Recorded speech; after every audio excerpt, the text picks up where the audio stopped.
दोस्तों आज मैं आपको क्लास 9th में बायोलॉजी में first chapter line by line पढ़ाएंगे। दोस्तों ये नोट मैंने पहले एक तैयार किया है, इस नोट के अकॉर्डिंग ही सब कुछ बताएंगे दोस्तों इस वीडियो में मैं आपको। तो दोस्तों बायोलॉजी में क्लास 9th में चैप्टर का नाम है कोशिका, जीवन की आधारभूत इकाई है। दोस्तों ये कोशिका जीवन की आधारभूत इकाई है। सबसे पहले दोस्तों हम कोशिका के बारे में पढ़ेंगे। कोशिका को जीवन की आधारभूत संरचनात्मक एवं क्रियात्मक इकाई कहा जाता है। दोस्तों ये एक डायग्राम पा रहे हैं, इसमें बीच में बिंदु देख रहे हो, इसको केंद्रक लिए हैं। उसके बाद दोस्तों ये रेखा को कोशिका झिल्ली लिए हैं। अंदर में दोस्तों जीव द्रव लिए, जीव द्रव के अंदर में ही केंद्रक द्रव एवं और कोशिका द्रव रहता है, इसीलिए दोस्तों मैंने प्लस लिख दिया है। दोस्तों इधर लिखे हैं आरबीसी का फुल फॉर्म, इधर लिखे हैं डब्ल्यूबीसी का फुल फॉर्म।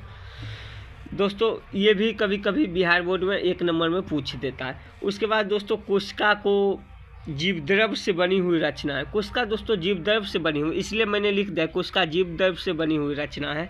दोस्तों इसके बाद अकार्बनिक यौगिक को लिए हैं, अकार्बनिक यौगिक को लिए।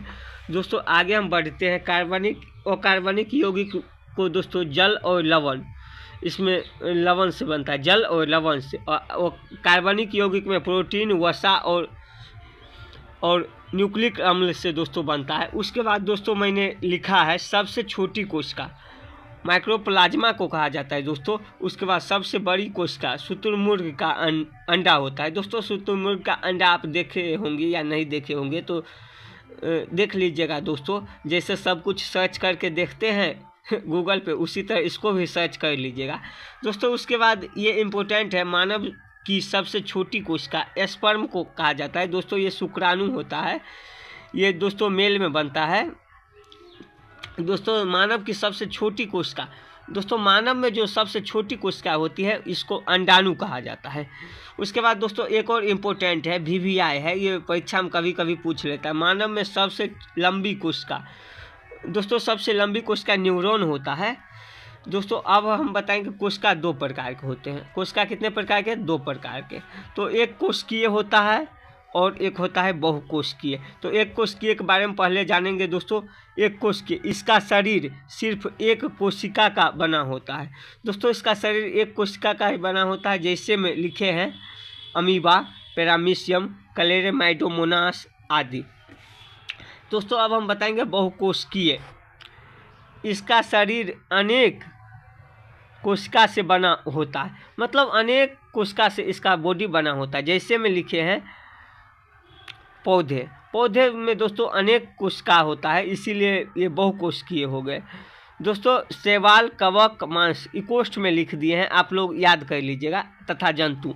दोस्तों अब बहुकोशिकीय जीव भी एक होता है, तो इसके बारे में भी जानकारी आपको बता देते हैं। एक कोशिका से ही कोशिका विभाजन द्वारा होता है। दोस्तों कोशिका से इसका विभाजन होता है, तो कोशिका विभाजन द्वारा होता है। दोस्तों एक पेज मैंने पूरा आपको बता दिया, अब अगली पेज का एक्सप्लेनेशन दोस्तों आपको लाइन बाय लाइन करेंगे। दोस्तों अब लिखे हैं कोशिका का आकार एवं आकृति उसके कार्य के अनुरूप होती है। कोशिका का दोस्तों जितना भी काम काज होगा तो उसके कार्य के अनुरूप, उसके आकार के अनुरूप, जैसे गांव घर में कोई आदमी लंबा तगड़ा है तो वो अधिक काम कर सकता है, कोई दुबला पतला है वो कम काम करेगा। उसके बाद दोस्तों लिखे कुछ कोशिका का आकार बदलती रहती है, जैसे अमीबा। दोस्तों अमीबा का आकार कभी छोटा, कभी बड़ा, कभी लंबा, कभी चौड़ा होता रहता है। दोस्तों उसके बाद लिखे हैं हमारे शरीर में स्थिर WBC व्हाइट ब्लड कॉर्पोरेशन श्वेत रक्त कोशिकाएं, जिसे ल्यूकोसाइट कहते हैं। दोस्तों श्वेत रक्त कणिकाएं के को ल्यूकोसाइट कहते हैं। दोस्तों निरंतर अपना रूप बदलते रहता है, मतलब हर एक समय अपना रूप ये ल्यूकोसाइट बदलते रहता है। दोस्तों अब बताएंगे कोशिका से उत्तक होता है, उत्तक से अंग बनता है, अंग से अंगतंत्र बनता है, अंगतंत्र से जीव बनते हैं। ऐसे दोस्तों बॉडी का स्ट्रक्चर बनता है। अब दोस्तों नीचे में लिखे हैं एक सी कोशिका और एक सी रचना करने वाली कोशिकाओं के समूह को उत्तक कहते हैं। दूसरा चैप्टर में दोस्तों उत्तक के बारे में डिटेल से चर्चा करेंगे, अभी थोड़ा ही जानिए। एक सी रचना और एक सी कार्य करने वाली कोशिकाओं के समूह को उत्तक कहते हैं। दोस्तों अब वेरी इंपॉर्टेंट है, कोशिका की खोज किसने किया? तो कोशिका की खोज दोस्तों रॉबर्ट हुक ने किया है। कब किया है? 1665 में। इसको याद कर लीजिएगा, ये बहुत ही इंपॉर्टेंट है दोस्तों। उसके बाद केंद्रक की खोज किसने किया? केंद्रक की खोज रॉबर्ट ब्राउन ने किया। कब किया? 1830 ईस्वी में किया। उसके बाद दोस्तों जीवद्रव की खोज किसने किया? पुरकिंजे ने किया 1839 में। दोस्तों ये सब मेन पॉइंट है, इसको आप याद कर लीजिए। उसके बाद देखिए कोशिका सिद्धांत का प्रतिपादन किसने किया? तो दोस्तों कोशिका सिद्धांत का प्रतिपादन स्लाइडेन और स्वान, मतलब 2 आदमी मिलकर किया था दोस्तों, इसलिए मैंने स्लाइडेन और स्वान दोनों लिख दिया है, आपको कहीं पे दिक्कत नहीं होगा, इशू कोई भी नहीं होगा। इलेक्ट्रॉन माइक्रोस्कोप का आविष्कार दोस्तों एम नोल एवं ई रस्सा ने, 2 आदमी मिलकर ये भी किया था, एम नोल और ई रस्सा ने। 1884 में स्ट्रासबर्गर ने बताया कि केंद्रक प्रतित लक्षणों के वंशगति में भाग लेता है।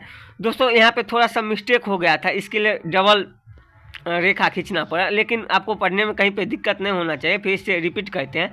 1884 ईस्वी में स्ट्रासबर्गर ने बताया कि केंद्रक प्रतित लक्षणों के वंशगति में भाग लेता है, मतलब वंशागति, मतलब एक लक्षण से दूसरे लक्षण में इसका स्थानांतरण होता है। दोस्तों मैंने एक डायग्राम फिर गोल कलर का पाया है, इसमें माइक्रोकॉन्ड्रिया के लिए एम संकेत लिए हैं, गोल्जिकाई के लिए एच लिए हैं, लाइसोसोम के लिए एल, अंत परदर्भी जालिका के लिए ई आर, राइबोसोम के लिए आर लिए हैं।